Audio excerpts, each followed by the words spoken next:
First off, I want to apologize for not having a good chunk of the recording in this Speedpaint today because for some reason Camtasia just really decided to corrupt my Speedpaint files, in which I lost my recording of my shading process. So I'm really sorry about that.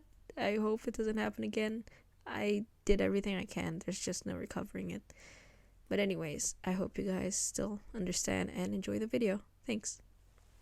I want to put 2 disclaimers in before I actually start the video. And the first one being that I am not going to talk about whether or not it's appropriate to teach kids about periods and puberty in Turning Red, because I think that it is appropriate, just so you know. But I'm not going to go in depth to talk about it in this video. I don't feel like I have the right qualifications, and I'm frankly not interested in talking about it in this video. And the second disclaimer that I have is I am going to include some of my personal accounts in regards to how I think about the movie. So if you guys don't want to listen to my personal stories and such, I suggest just skipping this video because it's going to contain some of my personal life stories. It's nothing too grim or dark or anything like that. I'm just putting it out there that I'm gonna talk about myself a little bit in this video, so I hope you don't mind that. But other than that, I hope you enjoy the video. What is up, everyone? This is Rasher Draws here, and I want to talk about Turning Red. Okay, so why do I want to talk about Turning Red? Of all movies, of all Pixar movies, why did I make fan art for Turning Red? Why do I want to talk about it? It's simple. I really like Turning Red because it's spoken to me in a way that no other movie has. And I know I'm being overdramatic here, but I'm being completely serious. Turning Red just slapped me in the face with how relatable it is. Like, it spoke to me on a core level you will not understand. But maybe you will. That's why I'm trying to explain it in this video of why Turning Red is such a great movie. First off, I want to give hats off to Turning Red's art style. It's a very cute art style. I really like the Cal art style meshed with the Pixar and Disney style of rendering. To me, I think it's gorgeous. If you disagree, feel free, but still, I really adore it. And then, second of all, I want to compliment Turning Red for including 2 of the groups that I really root for. That first one being Muslims, or at least implied Muslims, because the movie included a lot of people in wearing hijabs and turbans, and I was like, oh, cool. I really like that. Like, no joke, I really like the inclusion of that. It normalizes people wearing hijabs and turbans, and that's just really nice to see on the big screen. And also, seeing a subtly gay man and a subtle flirting between 2 girls, I really like that. So that really was a treat to see because it included people who are Muslim and people who are not entirely straight, both of which I really like. So good on the movie for that. And yes, I do know that Disney is a corporate company. They're doing this just for the reviews and people watching it, but still, I'll give credit where credit is due, and I think that that's a good step to inclusion. Truthfully, I'm the exact demographic that Disney wanted to market this movie to. I'm a teenage girl and I'm Southeast Asian, so this is pretty much marketed towards me, the movie, and I don't mind it at all. I actually enjoyed that the movie is catering to me and my fellow Asians, and yeah, it's just nice to have a movie directed at you. And with heart too. Turning Red has a lot of heart. That's what I'm gonna open this video with. So why do I say that I like Turning Red so much? Well, that's because I really like May as a protagonist. There's a lot of things that I like from Turning Red. I'm gonna divide it into 2 sections of the video. I think the first half is gonna be how much I relate to May and her story, and the second half would be the message behind the movie that I really liked, and that's why I really want to talk about this movie. So the as I mentioned before, I really like May as a protagonist. I relate to her on almost every aspect that the movie shows her to be. More than any fictional character, I believe. I don't think I've ever related to a fictional character as much as I do with May, aside from maybe Hajime from Danganronpa, but that's another can of worms that I'm not gonna open. I think that May's an excellent protagonist. She's very cheerful, energetic. I overall really like her design. I'm just saying that that's accurate to what a lot of Asian kids look like, and I feel represented. Especially, even my mom told me that, hey, this looks like you if you had red hair and like a pointier nose, and I was like, oh, cool.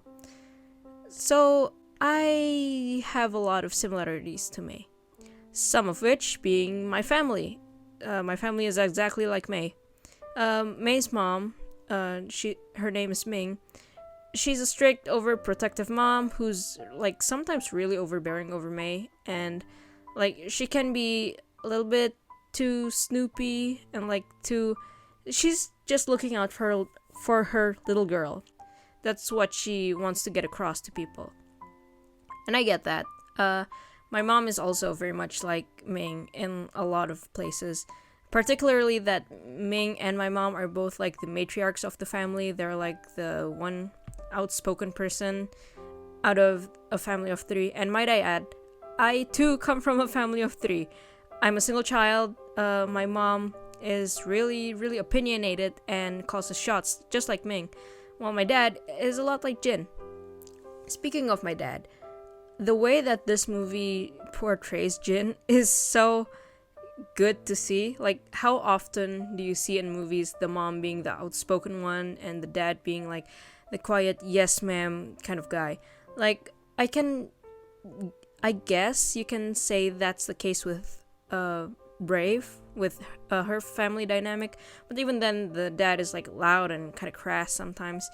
And in this movie, Jin is a very like quiet, calm dude who doesn't say much but is very caring of May, which I would say is great representation, just for the record. My dad is very much like Jin in like almost every aspect. He's the breadwinner of the house, but he's also like the quiet one who follows orders and doesn't ask too many questions. He always tells me to like follow what your mother says, because that's exactly what he does. I also want to add that there's this one scene in the movie where Jin comforts May when she's about to go under this ritual to conceal her panda. And the fact that Jin says like, you can erase it if you want, but your panda is the side of you that makes me laugh. Oh my god, I was so touched, because there are countless times where my father actually comforts me in the times that my mom would have flipped out. Like, my dad is much more understanding than my mom is in many of the aspects growing up that I really need. Like, during my formative years in puberty, although my dad isn't like as around as my mom is, he's the more emotionally caring one, let's just say. And my relationship with my mom is exactly like May's relationship with Ming. We do stuff together, we do like a lot of girly stuff together. We go on girl dates, and like we basically spend every waking moment of our lives around each other. Like, I think that's one of the other things that I really relate to May on, is that we're very close to our moms, but then again, our moms aren't the understanding one in the family. Aside from family dynamics being similar, I actually am a lot like May. Like I said earlier, I'm a single child, I'm the only child in the family, I'm a girl, I'm not that much older than May, let's just say that, and I am a straight A student, just like May, and I like to brag about that because it makes me very, very proud. I can play the piano well, I can play like instruments just like May.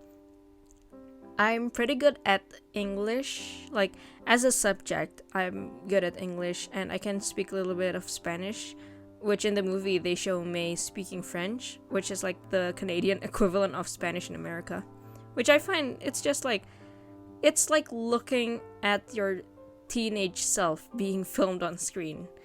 And I think that's one of the reasons that I really like the opening of Turning Red. I know it's cringy, like I feel the kind of cringe that's coming from the screen, but also that's me in real life.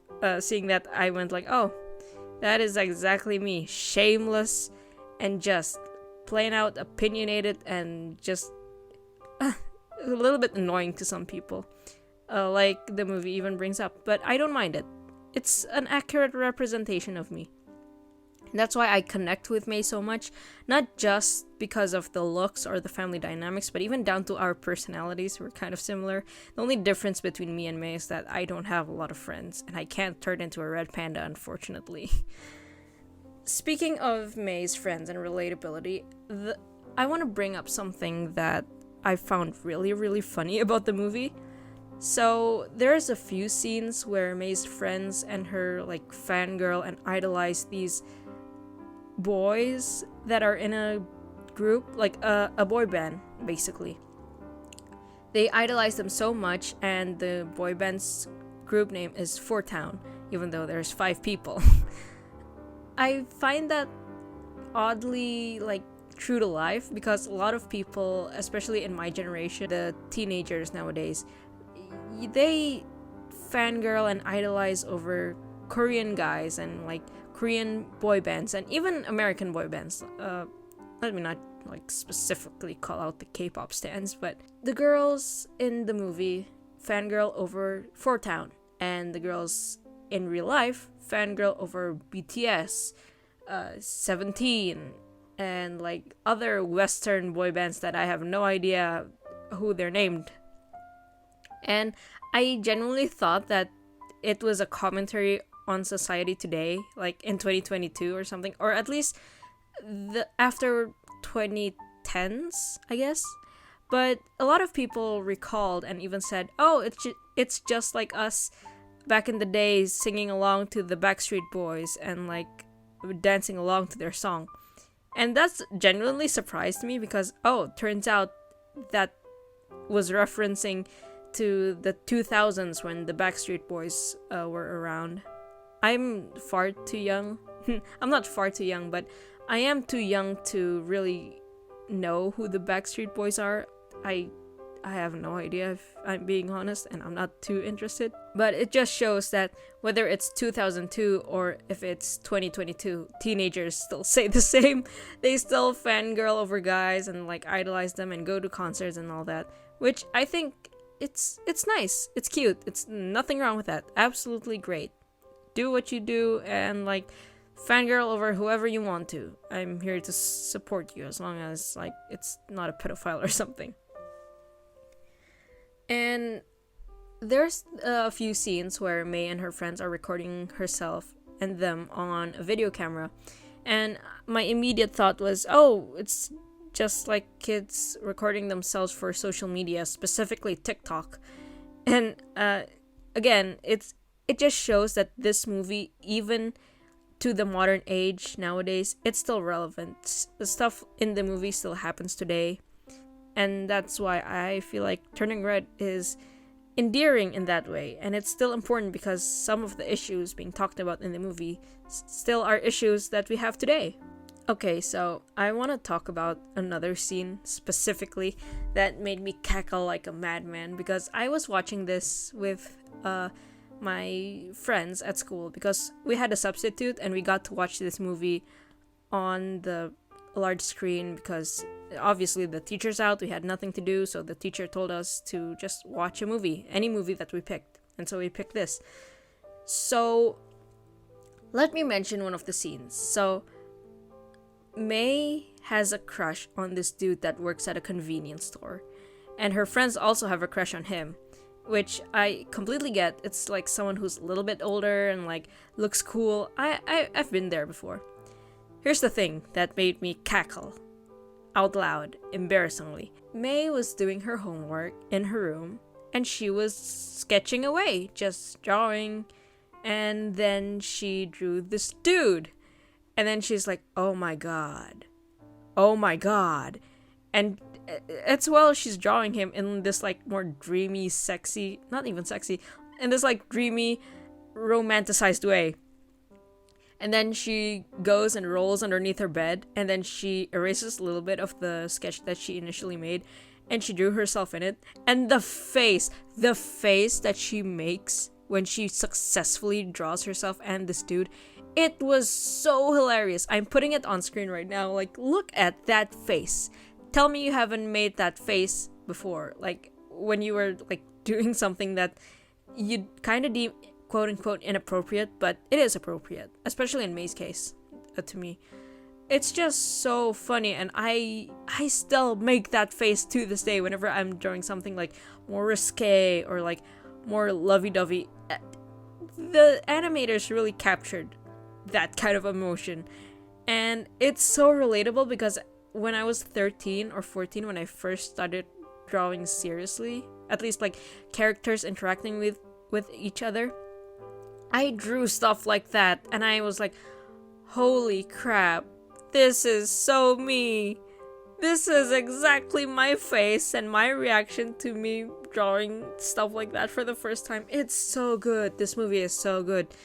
And then after she drew something like that, she accidentally drops her notebook while she's on the bed, and then her mom like finds out for some reason. She opens her notebook, and in that scene I went like, oh my god, holy crap, I remember this feeling, this kind of fear within me, which I still kind of feel today, but it's less so. The fear of your parents just opening your sketchbook and looking at all of the heinous stuff you're drawing.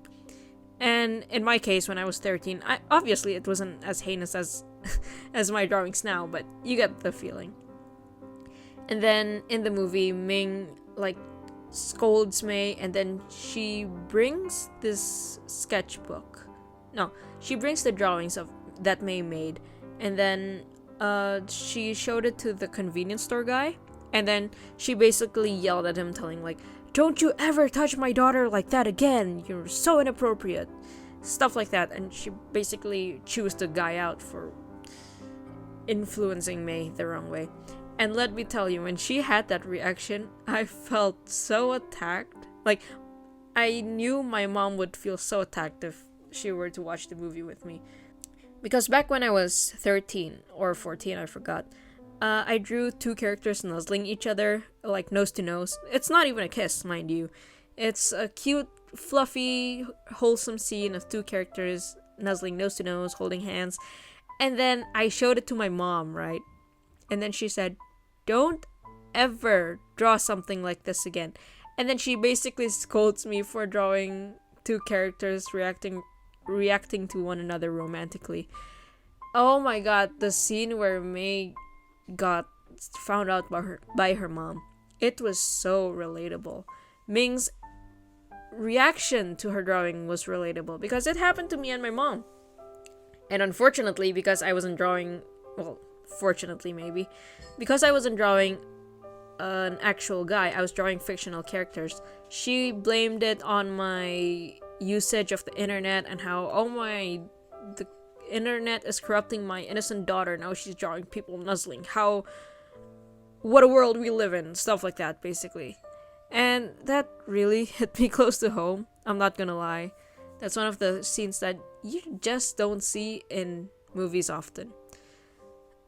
I'm just gonna say it. You don't see this specific few instances in movies often.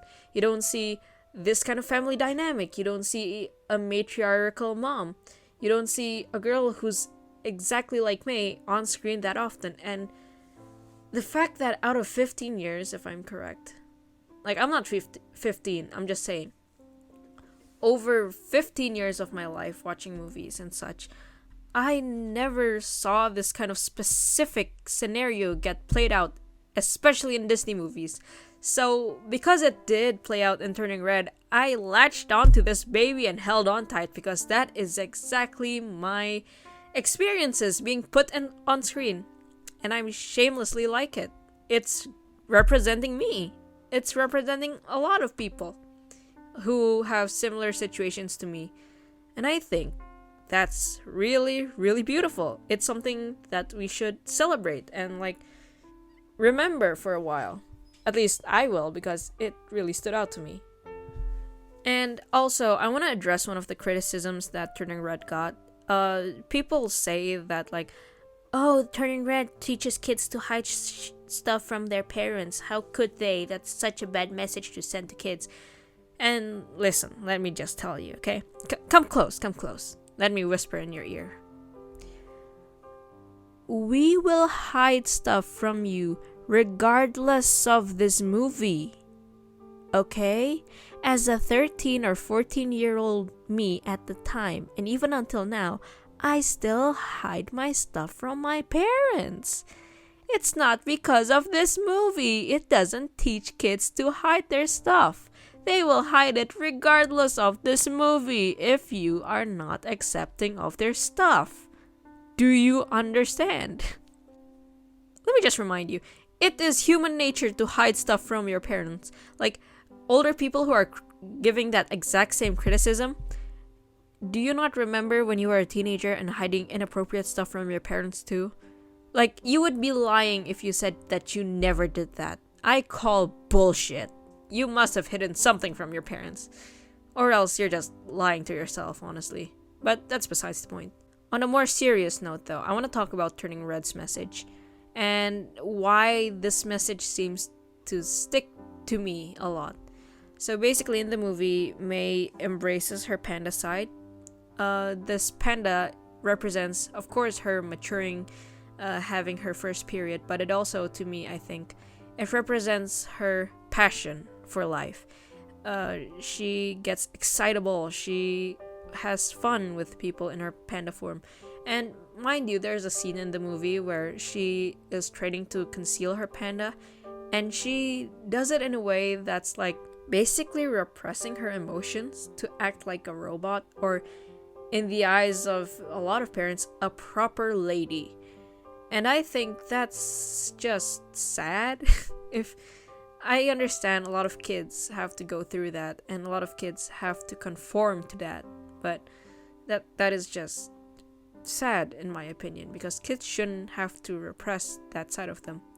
And also, I want to bring up that some people say that the panda only represents periods, and I don't think so, because the fact that May and her family can conceal it, and that some girls get it, some girls don't get it, it's more of passion.